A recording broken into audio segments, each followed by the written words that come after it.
Hey guys, I'm Dave. And I'm Len. And welcome to Wargame Chat. Today we're going to talk about zones of control. Why don't you start off, Len? Okay, zones of control are a legacy given to us by Charles Roberts in his first war games. It's basically you move adjacent to a unit, you have to stop, and you have to fight. And for years, that was the way it was done. Then people started rethinking this. And then you had things like fluid zones of control, or you had you had to stop, but you didn't necessarily have to fight. Those are the zones of control I like, because I mean, any officer can say cease fire to prevent his troops from shooting. So, well, I always got the idea like when you advance, you have scouts out, and he has outposts. So there's going to be some shooting, but the image is one. Okay, there's the enemy. Let's go all out and attack. A lot of times, sometimes you just go up to where the shooting is, and you just stop, wait for orders. So, and also there was like fluid zones of control where like the mechanized units could go around your units. Maybe you have to spend the extra movement point, but that a lot of World War II and modern games you do that. yeah, I like with zones of control where you have to, like you said, spend an extra movement point to either move to another part of the zone of control or to move out of the zone of control. I don't believe in being able to move from one zone of control to another, but that's actually not a problem in wargaming because 99% of the games you're not allowed to go directly from one zone of control to another. You have to go somewhere in no man's land, and then on the next turn moved into the other guy's zone of control. But zone of control, they actually add to the strategy of the game and stuff, because I mean you got to think about what you're doing, because if you move adjacent to an enemy you can't keep moving and stuff, so you got to think about what you're doing. Well, I was thinking a lot of times they allow you can't move from one zone of control to another, but you can move out and then move to another zone of control. The following turn. So that's two movement points, so why can't you just slide over? Spend 2 movement points to slide over. So it's the same thing. Well, no, I mean, like with those, you would move out of the zone of control, and then on the next turn, then you would move into another zone of control. Yeah. So I think a lot of times, like sometimes with World War II stuff, that like I said, the mechanized units will be able to move over. But there's also I call a little brother of zones of control called reaction fire or defensive fire. That's a lot of like black powder games in Napoleonics, American Civil War. And depending on the game, it's either all the defensive units shoot, and then the offense takes casualties, and whoever survived gets to shoot back. In some games, it's the opposite. The offense shoots first, and whoever survives on the defense gets to shoot back.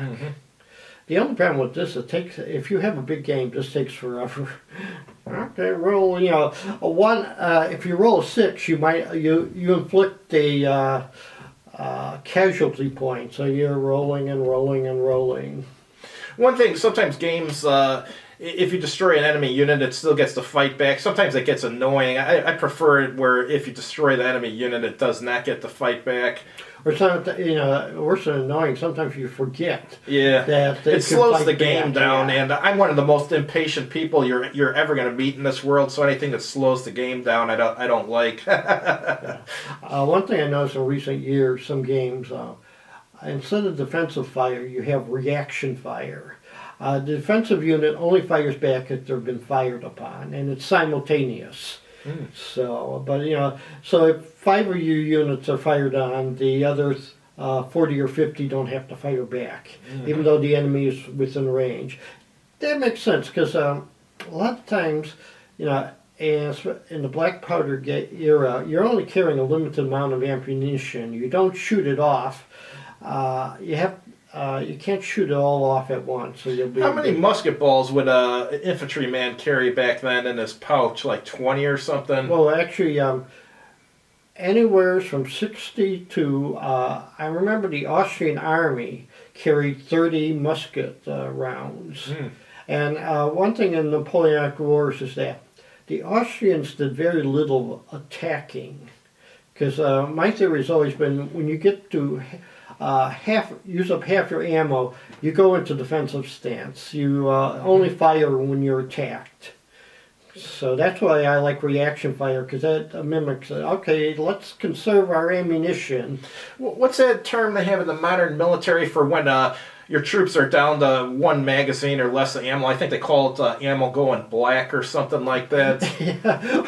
Actually, I thought in terms like, oh, smoking rockets, oh crap. I'm reading an Afghan war book right now, and when the U.S. Special Forces first hooked up with the Afghans that they were going to be operating with, Afghans, it was like a 500-man unit. They were down to like 5 rounds of ammunition per man. Yeah. I mean, so the Americans gave them like $250,000 to resupply their troops and stuff. I mean, without that, probably that Afghan unit would have been wiped out within about a week. So they got there just in time. Someone said that like in a skirmish firefight, the first minute or two is mad firing. You shoot in the general direction of the enemy. Of course, you probably use up a clip or two of ammunition.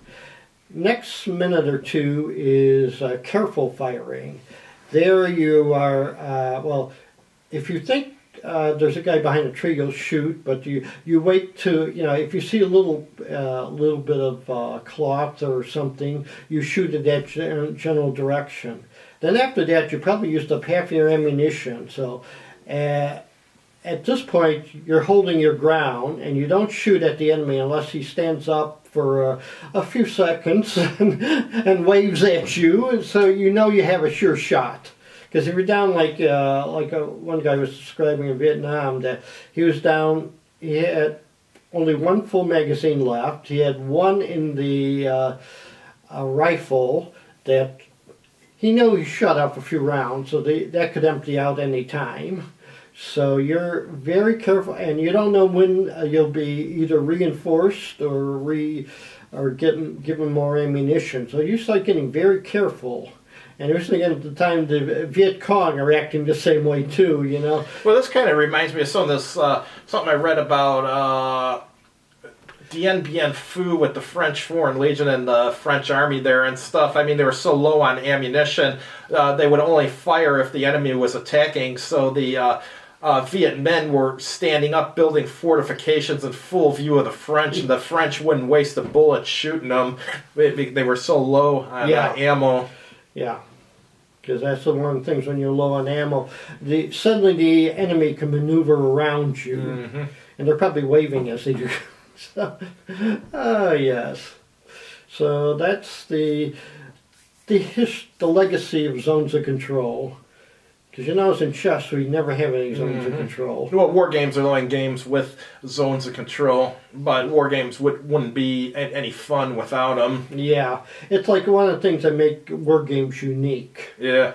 So you actually feel like you're a general because you can move and attack at the same time. And it adds more strategy to the game, just like having terrain effects adds strategy to the game and stuff. Look at some of these old Avalon Hill games like Stalingrad, a game which I always lose when I play because I always forget about the terrain. But the terrain on there, if you master the terrain on that game, you're like unstoppable. Yes. Yeah.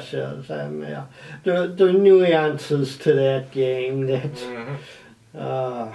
Yeah, basically... Stalingrad, you want at least 3-to-1 odds before you attack. Anything less than that, you can get wiped out. Yeah, because and the problem is the first turn. It's hard to get 3-to-1 odds because the Russians are all close together. And that crazy combat resolution table. Yeah, I can't stand it. One guy's got a CRT. He created on his own and put on Board Game Geek, which sounds a lot more interesting. Basically, with that CRT, you don't need 3-to-1 odds to be able to do something. Well, one thing that was annoying the old classic Avalon Hills, if you roll, I think it was a 1, it was attacker eliminated. And boy, a lot of games, I got 2-to-1 odds. Oh, smoking rockets! I just lost all these units. That was a very bloody table. So, Yes. Well, got anything else? That's all I got. Yeah. So, All right, we'll have something new for you guys next week. Have a good one. you too.